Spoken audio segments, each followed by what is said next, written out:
Japan, Part 21.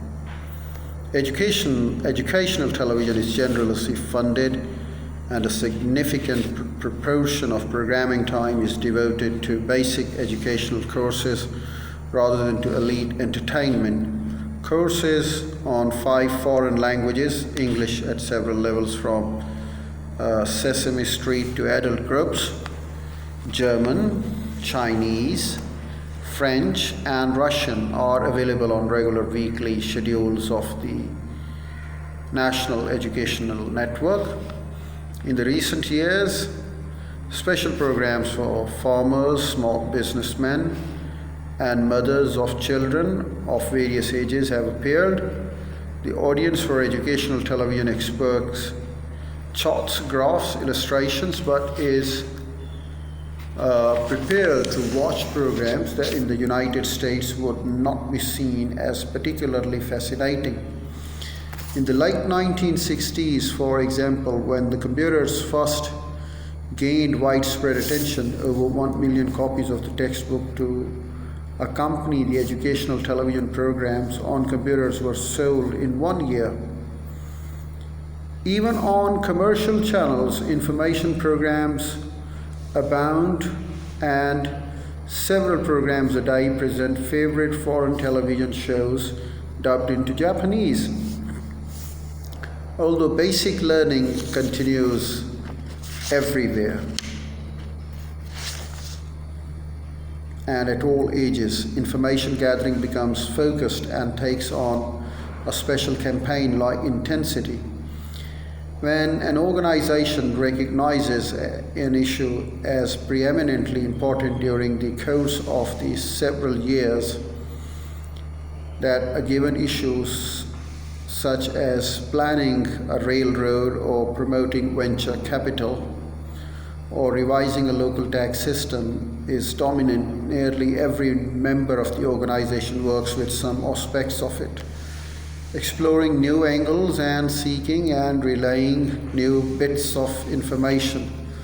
The process usually begins long before the exact nature of the issue has been precisely defined. At this early stage, government or business leaders may begin to consult knowledgeable individuals or may assign representatives from their organizations to an exploration of the approaches to the problem,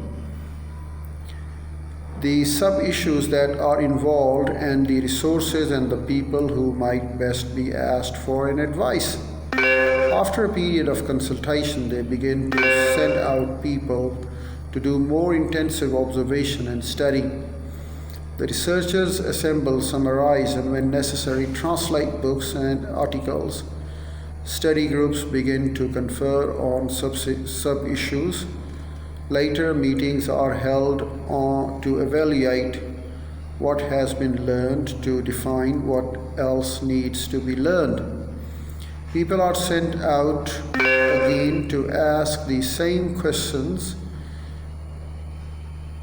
in order to verify certain points and to focus on new, slightly different problems.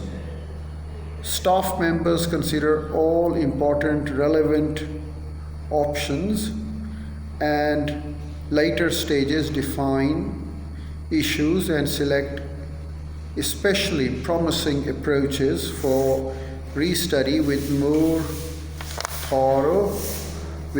thoroughness.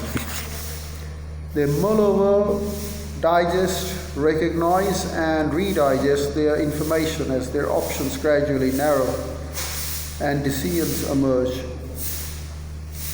Basic learning illustrated. Sports. The process of learning skills on a national scale may be illustrated by the Japanese approach to studying sports. When China began to expand its contact with the non-communist nations in the early 1970s, the first sports team it sent abroad was table tennis, the one sport in which Chinese were world champions.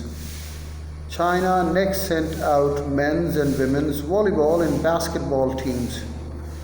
sports in which they are almost as strong